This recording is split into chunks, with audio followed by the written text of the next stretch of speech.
You are listening to Claret and Blue, an Aston Villa podcast brought to you by Birmingham Live.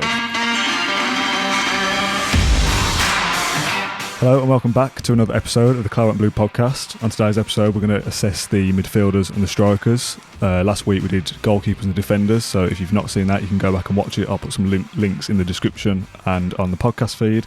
I'm joined once again by Matt Kendrick, who is drinking during the day. Yeah, it's been one of those days, to be honest. Mind you, I'm stuck in my conservatory and the sun's shining, and I desperately want to be kind of in a beer garden somewhere. So I'm recreating that as best I can under the lockdown rules. So I've only got probably 6 cans left to get us through to the next shopping trip, and we've been rationing ourselves to one shopping trip a week at the moment. So I thought you were going to say you've got 6 cans left to get you through this podcast, and I was thinking, whoa, steady on a minute, jeez. Before we get into the format of the episode, for those who haven't seen it, we usually discuss your headphones at the start of these, but I want to make a reference to my own attire before we get into that. I've gone my wife's just handed me 4 little chocolate chip cookies. If you saw an arm reaching off camera, so I'm just going to put them next to my. I'm going to put them. You can tell me when I'm allowed a biscuit. Very if nice. I've said anything interesting enough, I can get a biscuit. No, so I'm going to go through my choice for attire. I've gone for an old Villa shirt, which is a little teaser for a podcast we've got coming up that we're going to look at some shirts at some point. I wanted to see what I had in my own little collection, so I thought I'd stick a Villa shirt on to get a bit of colour into the episode. The state of the baggy sleeves back in the day, like look at all this space, like I'm showing the camera. It's really itchy around the collar as well, like big baggy material, and I feel a little bit uncomfortable now. We'll get on with today's episode then. As I've said at the beginning, we're going to judge the midfielders and strikers from this season, also the wingers as well, which we've put in the midfielders bracket. Obviously, we've got our classic Claret and Blue randomness element to it that we used last episode, where we're putting them into a tier list, but rather than doing it as elite, good, average and bad, we've got 4 kind of little quirky categories. So do you want me to read you through the players in the midfielder list and the categories? Yeah, Matthew? Can I just apologise to the audience for this first? Because what for? I think we boxed ourselves into a corner with this format. It seemed it was a bit contrived in the first couple of stages with the defenders and the goalies, but this has caused me more grief than I care to imagine, really, trying to come up with these categories, and I'm not satisfied with them. But anyway, no, I'm not either. Without any further ado, what we've got, midfielders, is things I'd trust them to pass. The poorest tier, the worst tier, is I'd trust them to pass wind. I see what we've done there, mate. I see what we've done. Yeah. The average tier was Claret and Blue mug last time, as most people will remember. Things I'd trust them to pass. The parcel. A nice, easy task that a child could do at a party. Pass the parcel. I think so as well. If they don't pass it very well, what are you going to lose? A bag of Haribo and a... Exactly. You know, I don't know. What else do people... I mean, I should know this. I've got fairly young children of my own. But what else is wrapped up now in pass the parcel? I don't know. Bag of sweets and... Probably good things these days, like iPhones and iPads and all sorts. Our good tier is passing... I think I'd trust them to pass my A-level exams. So a little bit more responsibility. So kind of, if I didn't want to sit an exam... You know, I'd have to have somebody I could trust to go in and pass it on my behalf. Last but not least, things I'd trust them to pass, the elite tier, safely through shark-infested waters. I'm not convinced, but it's the best I could think of. Yeah, I don't obviously like it's it. a difficult scenario, isn't it? If it's shark-infested waters, if I need someone who I can trust to get through that safely, it's a big responsibility. It should have been past the Dutchie, although I have done a bit of homework on that, and I think it means a spliff. So don't do drugs, kids. It's probably best that we didn't choose that, but it would have been a kind of, I trust you that much. Anyway, yeah. So yeah, but let's not pass through shark-infested waters. I don't get it. I don't like it. I think we've got to go with it as a default because we've got nothing better. So that good at passing, they could pass through this world of inherent danger. Is that what we're saying, really? That they could, effectively, yes. The top tier's good. The bottom tier's bad. Okay, that's all you need to know. First of all, then, Douglas Luiz. Where would you rank Douglas Luiz on things you trust him to pass? He's either in the second or the third category, isn't he? I think I'd probably give him the benefit of the doubt and put him in the second category, you know. You trust him to pass the ball more than you trust him to hold on to the ball, don't you? You know, he can he can be a little bit kind of, shall we say, casual in possession. I think because he's come from kind of Man City, even though he kind of never really got a look in at first team level, and he's Brazilian, we probably expected him to be, kind of. I don't know. I think we expected him to be the finished product, whereas at the moment he's still how old is he? 20, 22, 23? 21 or 22, I think. Yeah. So he's still a kind of young player in Premier League terms, having to adapt to a relegation battle. I think there's been games where I'd look at him and say, yeah, he's average, and then there's games where you look at him and think, God, this guy has got something special, and probably will go on to play for a better side than Aston Villa. I don't know, it's difficult. I think probably just because I don't think many on this list are going to get high up. I think it's probably worth, we'll start out with a nice one and put him in the good tier. We've definitely seen signs that he's got something about him, and there's definitely potential for the future. Whether that's at Aston Villa or not, but I think if you were surrounded by better footballers and a better defence behind him at the very least, I think you'd see a lot more from Douglas Luiz than we've seen at Aston Villa. It's one of those strange things, though, isn't it? Because if you're surrounded by better footballers, would he get in the team? Stick him in the good, and if we need to shuffle the list because we think there's somebody better or we don't think he deserves it, then we reserve the right to change it. Second up, another kind of, I think there's a lot of these where they could cross over into two tiers depending on what your opinion of football is.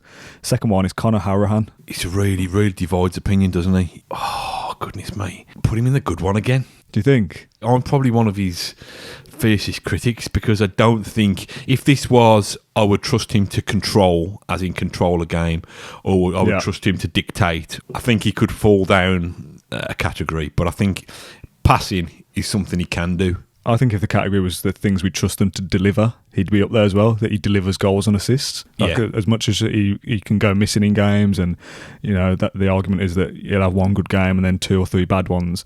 When he is produced over and over again for Villa when he has played, he's scored important goals, he's set important goals up, he can take free kicks. I think those attributes put him up into the good tier, but he also has a lot of qualities that would put him into just being an average footballer. I think at Championship level in particular, he's a very, very good footballer for that level. At Premier League, I still think he's good enough to be, again, we kind of, if you didn't see last episode, we're kind of judging these on elite tier, as in for Aston Villa at a level near the bottom three, not that he's good enough to go and play for Liverpool and Man City. So I think he's probably still good enough to be an average to good midfielder for Aston Villa in the Premier League, but I think if this was purely Championship, you'd definitely just put him straight in that good tier. I like him. I would put him in the good tier just because he has delivered goals and assists in the past. But if if someone wants to listen to this thinking he's average at best, I also wouldn't have too many arguments against that either. I think if we're looking at Douglas Luiz coming with this expectation from Manchester City, then I think we've got to be fair to Conor Hourihane and just kind of pay tribute and doff our caps to the journey that he's had through the leagues to get where he's at. To be honest, he probably wasn't, although it had been an ambition of his, he probably wasn't envisaging that he would be playing in the Premier League. Of even as recently as 3 or 4 years ago when he was at Barnsley. So I think the fact that he has stepped up to a degree, I don't think he's a first choice starter for Aston Villa, and neither does Dean Smith, judging by how often he's been kind of on the bench this year. I don't know. I think he's a player who kind of has tried to make the most of the gifts he's got. He's got a wand of a left foot. He can score goals. He can create assists. Are we ever going to turn him into a kind of marauding box to box player who gets a foot in, who snarls in people's faces, who can be an all round midfielder? I'm not sure we are. So I don't think Villa have boasted too many of those in the last 20 years. To expect Conor Hourihane to do that, having worked his way up through the divisions, is probably a bit much. But let's put him in good, and again, we'll kind of reserve the right. Can I have a biscuit? Yeah, go on then. Why not? I mean, we said that there won't be too many players that make the top end of this tier so far, and the two so far are straight into good, and the third on the list probably goes into the top tier. So we've started well here. So yeah, enjoy a biscuit. Who's next? Next is John McGinn. Ooh. I'd whack him straight to the top tier because with what we were saying about there being a dearth of all-round midfielders who've got the energy, the quality, the attitude, the will to win. I think sometimes the amount of quality that he does possess can be a little bit lost in the fact that he's this all-action player.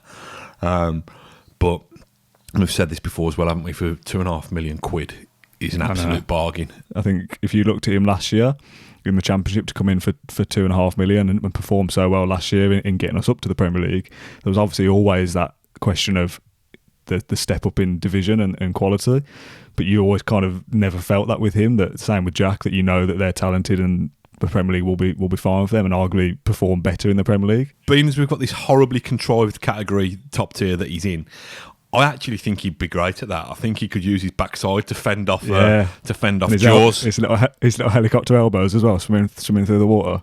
Yeah. See, I told you this category worked out fine in the end, didn't I? Yeah. Let the viewers and listeners be the judge of that, mate. I think this is definitely the worst player so far, but I'm intrigued to see which category you want to put him in. Henry Lansbury.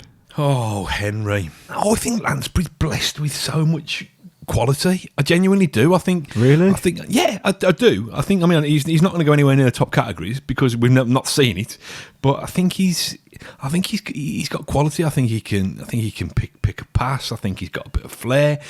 But I don't think he's got that drive. I think he's fairly comfortable at Aston Villa.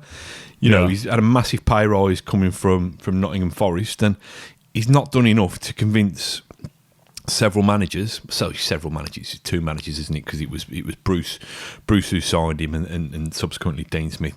He's not done enough to say, you know, when there's been fairly flaky midfield options at times, and Lansbury's had an opportunity to come in and do something, he's not done it, has he?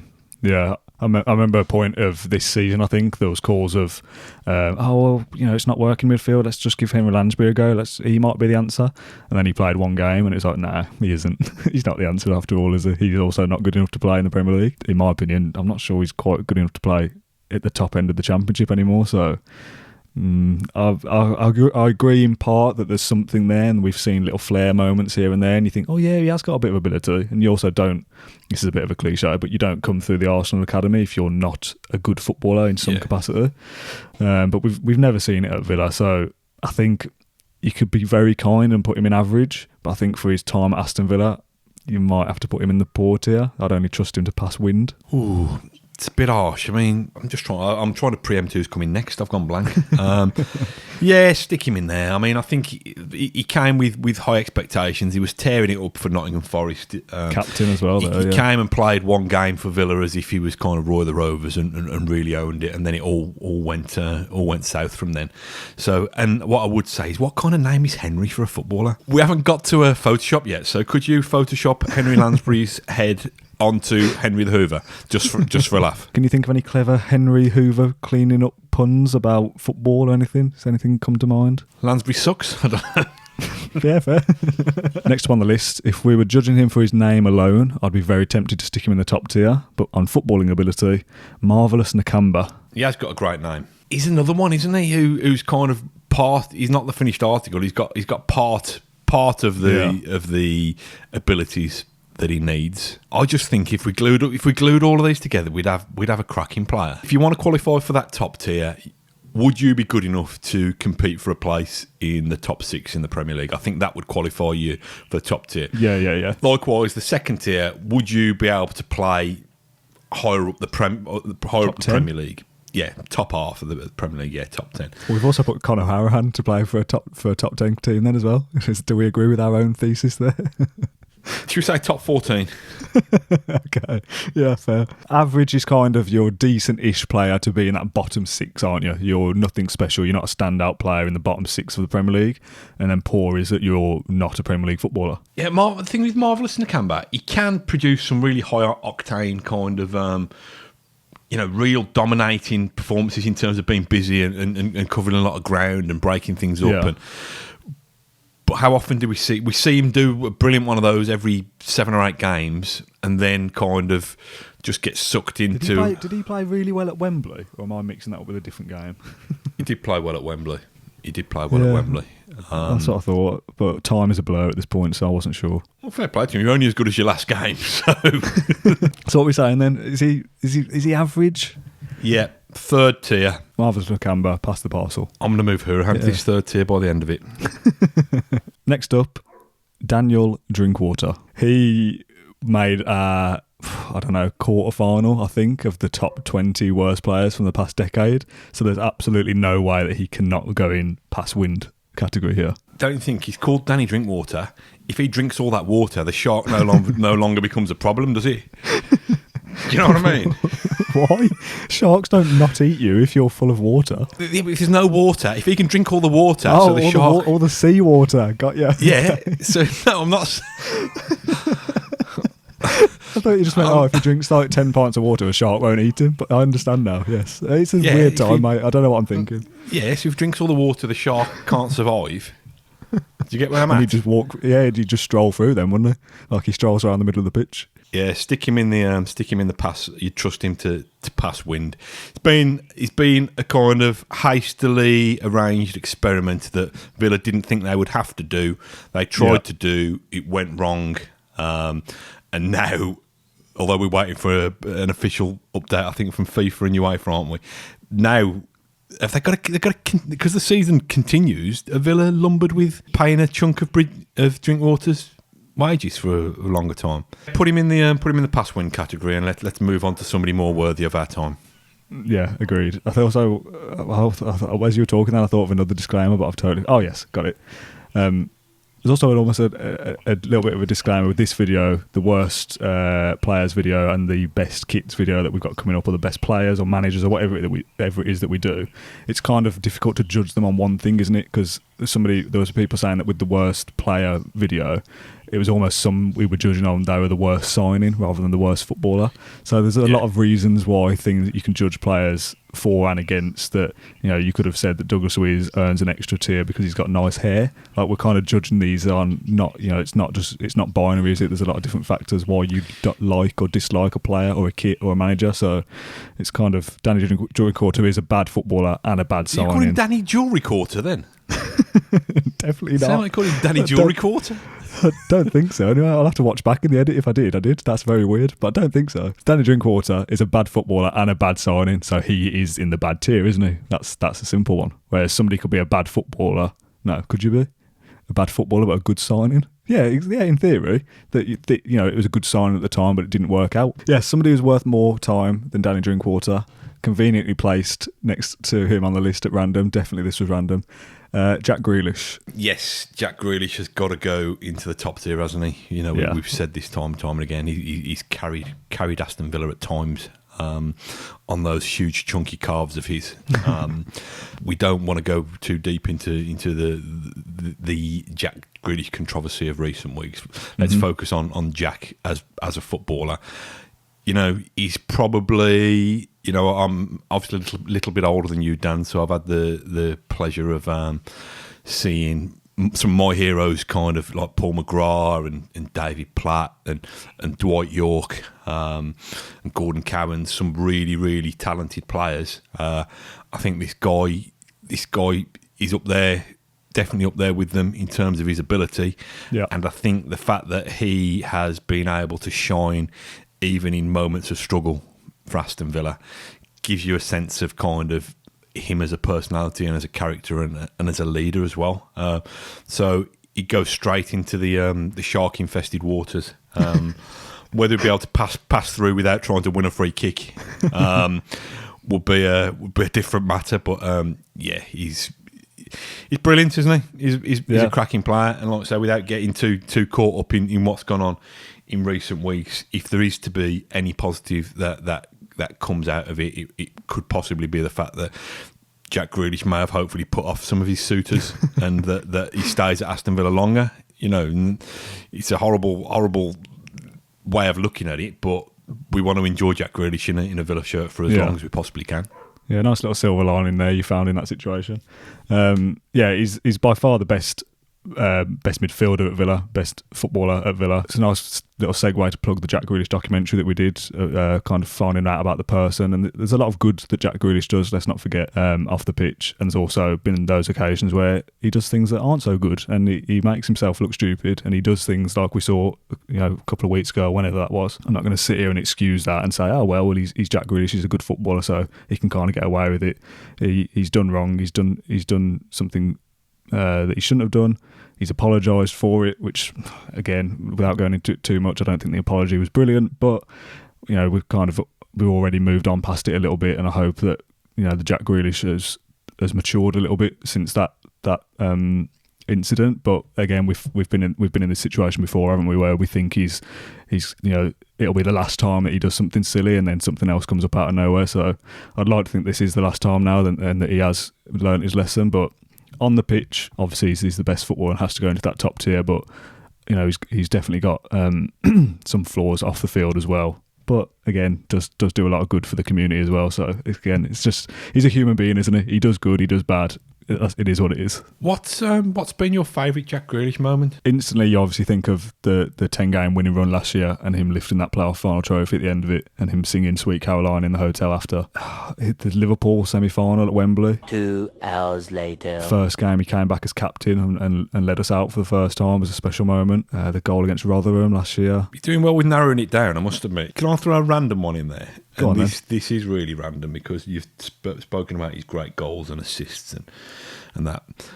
I just remember looking at him when he stepped up to take a penalty in the penalty shootout semi-final, playoff semi-final at the Hawthorns. Listen, I know that everybody else who took a penalty that night got similar pressures on them, but I just thought, this is such a big deal. And he just wore it so well. He just didn't look fazed at all. Kind of stuck his penalty away with the minimum of fuss, and I just thought lesser people might have buckled then, but I just that was the moment for me when, listen, he'd already come back and inspired Villa to a 10-game winning run in the Championship by then. But I actually thought, yeah, we can trust this guy on the field to have the kind of, I don't know, have the balls, have the leadership skills to take this team on. And I think it was a nice precursor for how he's really kind of risen into that role this season. Yeah, fair.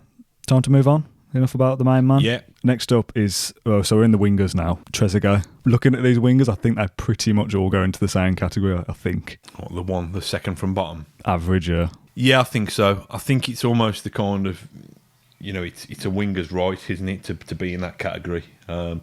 Produce rare moments of brilliance. I mean, Trezeguet will always have a place in my heart for that winning goal that he scored against Leicester that got us back to Wembley. Are there enough game changers on the bench for Aston Villa when the first 11 looks flat or leggy or looks devoid of inspiration?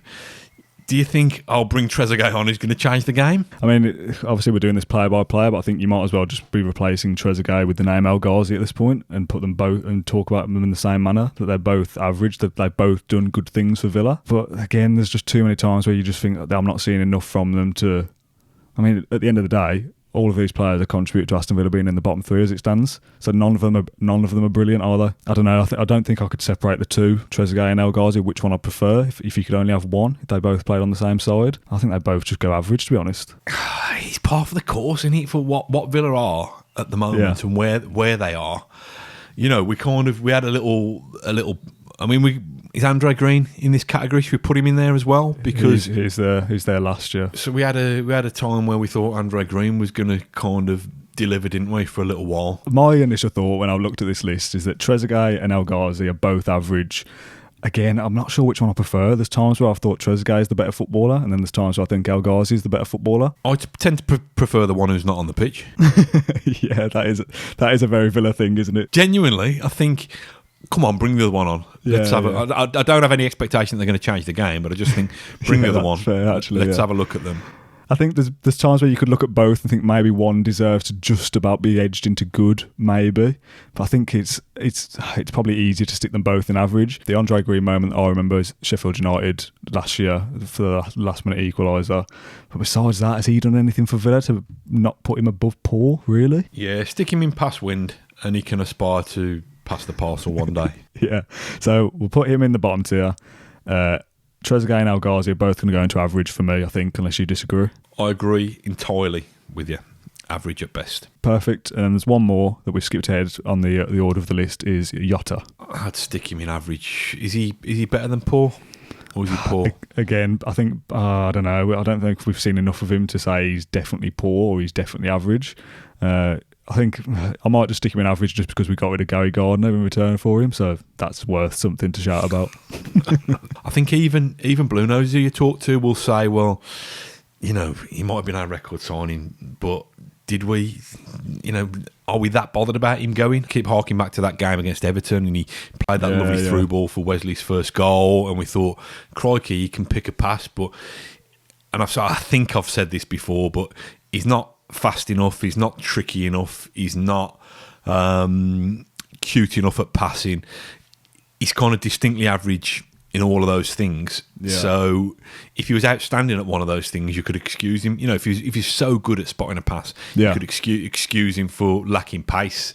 Or if he got such a trick, he was so good at leaving fullbacks on the backside and delivering from wide areas, you could excuse him. But I don't think he is. I think he's kind of 5 or 6 out of 10 in everything, really. But if you're saying he's kind of distinctly average across the board in every attribute, then surely he just has to go in average. But maybe in order of the graphic, maybe it'll be Trezeguet, El Ghazi, Jota in average, just because. Stick him in there. I mean, what I would say is whether you play him as a wing or play him as a number 10, he's got to be a lot better than that in the Premier League, even in the lower echelons of the Premier League. So stick him in average, mate. Stick him in average. Have a biscuit. Yeah, have a biscuit, mate. Enjoy it. We've got through all the midfielders there, so I think you deserve a biscuit. So we've got 5 strikers for Aston Villa, which, at one point we couldn't find a striker, so the fact I've managed to find 5 is a miracle in itself. And the category that we've contrived them into, which I prefer these categories to the midfielders, by the way, but they're still not as good as the goalkeeper and defender, is things I trust them to hit. So if they've got a football at their feet and they're 12 yards out, what would I trust them to hit from that range? The best tier is I'd trust them to hit the bullseye. Very good tier is I would trust them to just hit the target. I want that to be an archery target. You can hit anywhere, you can hit any part of it. They're good. They'd be able to hit that big circle somewhere. Average tier is they'd be able to hit a barn door. Classics cliche, couldn't even hit a barn door. These players could, they're average, but it needs to be that big for them. And the final category, which is the one that you came up with for poor, is they'd be able to hit Jupiter from here with a football. Which, to be fair, if they hit it from here, that would be very good to hit Jupiter from here with a football. The goal needs to be the size of Jupiter for them to score, is why it's bad. Not that they could hit it from here. Oh, goodness me. Kind of makes sense, that one. But we're not done bad there, actually. They're quite good. Round of applause for us there. So the 5 players we've got are Wesley, Keenan Davis, Ali Samata, Borja Baston and Scott Hogan. So that's in the order as well. So we'll go first with Wesley. Where does he go? I think, again, I'm not sure how many make it into that top tier from this category. It sounds a bit harsh when you now we say it out loud with barn door, but I think he probably would be in the 3rd category, aspiring to be good. I think he was dealt. I think he was dealt a massive blow, obviously, by having that kind of season-ending injury just after he'd scored a confidence-boosting goal up at Burnley on New Year's Day. But I think before then, I think he was slap banging the firing line, wasn't he, by being the only recognised senior striker. Yeah. So even when he found the going tough physically or in terms of his confidence, there was no respite for him. So I think he's average. I think he's a young man who has got chance to become better. But I don't think we can put him higher than that just yet. We don't know what that injury would have done to him for the player coming back, because he did look that he had the odd game where you thought, oh, you know what, he's done okay there. Some people, they just don't rate him and they will say he's a poor footballer, and that's where he deserves to be. I think there's glimpses there that make him an average footballer to be in and around that bottom 6 of the Premier League as a striker. I think as a kind of, if he had a rotation option or someone to play up with him, I think he'd be better. It does sound harsh, but I think he's an average footballer, isn't he? And that's, for his age, there's room to grow and improve, and we hope that he does, obviously. Next up on the list is Keenan Davis. Probably just slides into average, but again, you could say poor. I don't know. There's glimpses where you think, he has got a bit about him. He holds the ball up well, and I think he is the youngest on this list. Yeah, I think so. So again, deserves a little bit of benefit of the doubt, but I don't know. I think, to be fair, benefit of the doubt is probably that he's in average over poor, to be honest. He's never going to be a prolific goal scorer, is he? That's the thing. So if you're on about what can they hit, you want them to be kind of hitting the bullseye or scoring goals, and I don't think we're going to get that for him. He's been involved more than a dozen times this season. I've done some actual research. Keenan Davis has played, I can't read my own handwriting, it's either 12, 13 or 15 games. I think it's 13. 13 appearances, 1 goal, Keenan Davis this year. I suppose he's got the Conor Hourihane background in having probably wouldn't have thought he'd be playing at this level when he was playing for Biggleswade. I think he's got a kind of fascinating backstory, to be honest, about how he's found his way back into football. But I don't know. I keep harking back to this, and beggars can't be choosers, given the lack of striking options that Villa have got. But I'd love to see what he could do for a season at the bottom end of the Championship or the top end of League One, and get some confidence with scoring goals. We know that he can be a good, strong hold-up player, but I don't know. I don't know whether you probably need to be a little bit more than that. Yeah, where are we sticking him?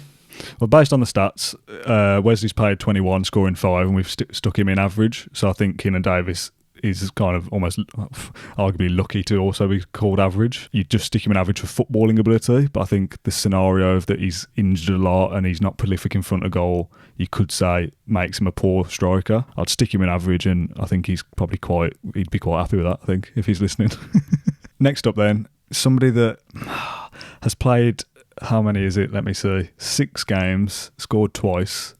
Ali Samata comes with big expectations from Tanzania. Looks lively when he's played. Scored a couple of headers. The first headers I think Villa scored in the Premier League season up till that point. Gave us an outlet, gave us an outball, gave us a striker when we needed one because we had nobody else. Again, we've not seen enough of him to make a definitive statement on his footballing ability. But from the signs we've seen so far, I think you could comfortably put him into he's a good striker. So I think he probably just goes into that. I'd trust him to hit the target more often than not. Yeah, I think so. I mean, has he got the best chant of the strikers? Is he the only one with a chant? Na na na na na na na na na. Sama sama go, sama go, sama sama go. I like Samata, not just for the reason that it's boosted our Facebook followers massively. With mate, the numbers are unreal when we post about him. They really are. Mate, honestly, our tweets bang, and our Facebook posts bang in Tanzania. I'm telling you, he scored twice in 6 games. I mean, that header, I do love a diving header. That header that he scored at Wembley is my most recent positive memory of Aston Villa. That might have to sustain me for however many more months. He doesn't look physically intimidated. I felt that on his debut that he looked a little bit lost when he played in that semi-final against Leicester, and he missed the sitter that day. But I think he's grown in terms of game by game, and he has arrived in our hour of need. He probably does deserve to go in that good category, because 2 goals in 6 games is not a bad conversion rate, to be honest. If you look at those 5 names there, and you said, right, you're in charge of Aston Villa, you can only play one player up front, you'd pick Samata, wouldn't you? He's the best striker there, so he has to be by default better than average, because that's where we've put the rest. But he's not prolific enough. You know, if this was kind of 2014 or something, and we were doing the same thing, and we were looking at a Christian Benteke there in a list of other strikers, he would go straight into that top tier. But for the level that we're at the moment, that we're not prolific up front from a kind of outright number 9, he has to just go in good. I think he's a decent striker. Have we got anybody left?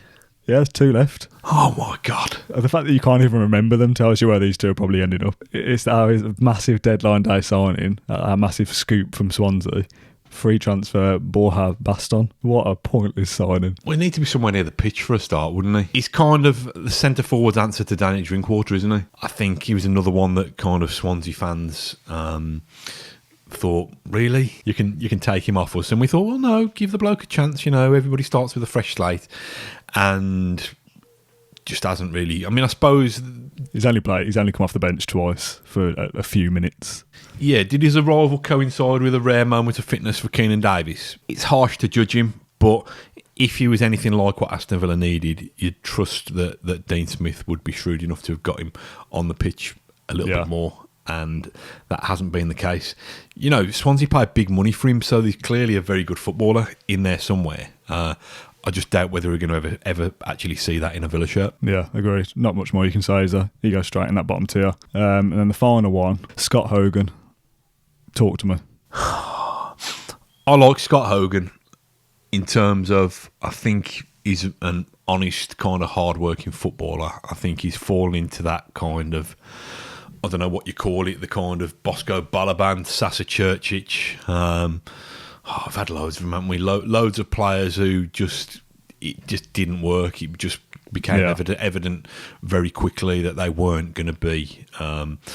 They weren't going to become heroes at Aston Villa.